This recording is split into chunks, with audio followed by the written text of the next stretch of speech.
जयराम महतो की fan following भी गजब है। आजकल जयराम जहां भी जाते हैं लोगों का हुजूम जुट जाता है, लोगों में हलचल बढ़ जाती है।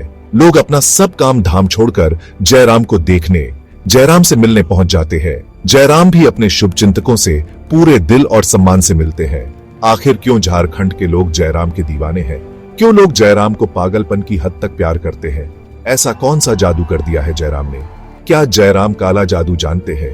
तो इसका जवाब है हाँ, जयराम एक जादूगर ही है, और जो जादू वो जानते हैं वह है गरीब, शोषित, दलित, वंचित, विस्थापित लोगों के हक और इंसाफ की लड़ाई लड़ना।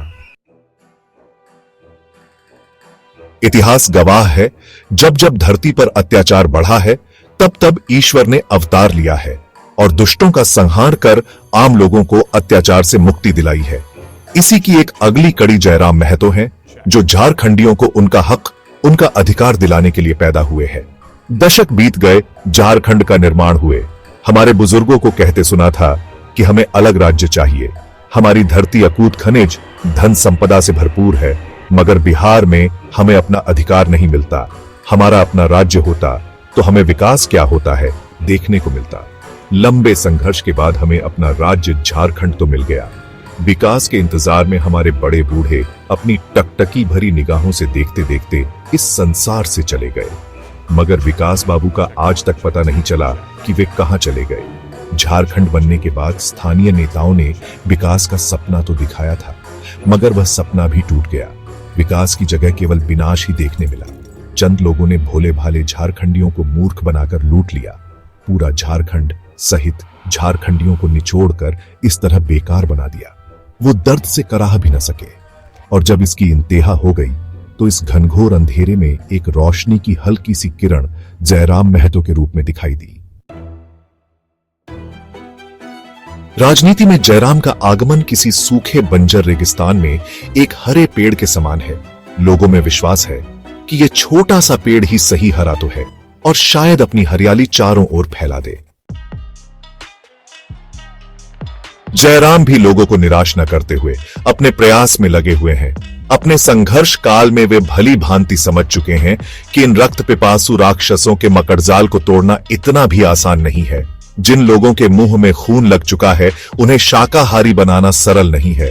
रास्ते में बाधाएं तो कई हैं। गुलामी के दिनों अंग्रेजों द्वारा बनाए गए कई कानून जो आजादी के दीवानों को रोकने के लिए बनाए गए थे, अब भी लागू हैं, जो जनता को अपने हक की लड़ाई लड़ने से रोकते हैं। मसलन जहां कहीं भी विस्थापित अन्याय का विरोध करते हुए काम रोककर अपना अधिकार की मांग, जो वादा उनसे किया गया था उसे पूरा करने की मांग करते हैं, तो उन पर सरकारी काम में बाधा डालने का आरोप लगाकर मुकदमे लाद दिए जाते हैं।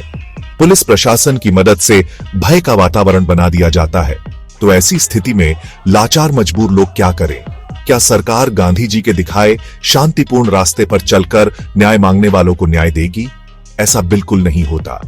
लोग धरने प्रदर्शन पर बैठे रह जाते हैं। अधिकारीगण कुटिल मुस्कान के साथ हंसकर बगल से निकल जाते हैं। और यही अन्याय के विरोध का बिगुल जयराम महतो ने फूंक दिया है।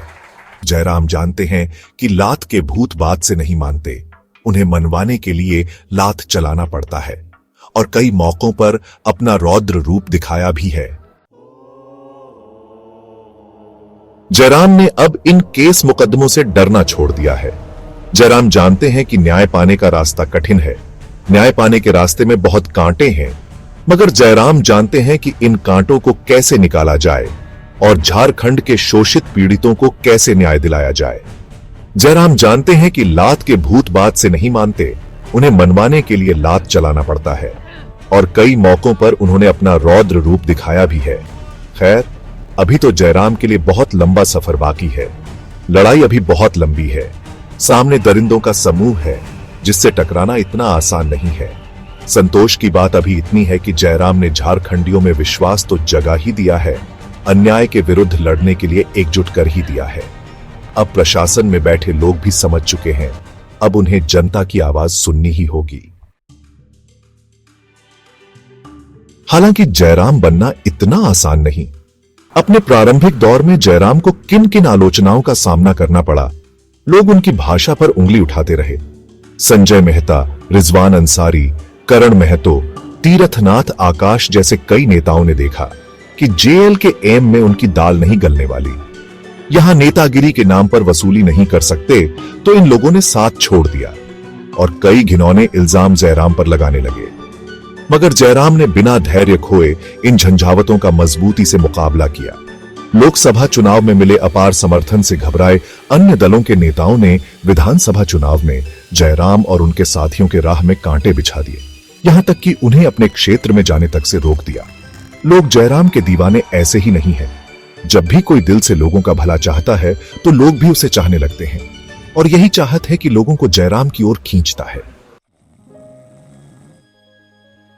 क्या आपको महसूस होता है कि जयराम के आने से झारखंड की फिजा में एक बदलाव की महक आ रही है? क्या आपको लगता है कि जयराम झारखंड की तकदीर को बदल देंगे? तो अपनी राय हमें कमेंट में जरूर दें। साथ ही हमारे चैनल को सब्सक्राइब कर लें ताकि झारखंड की हर अगली खबर पर आपकी नजर बनी रहे। धन्यवाद।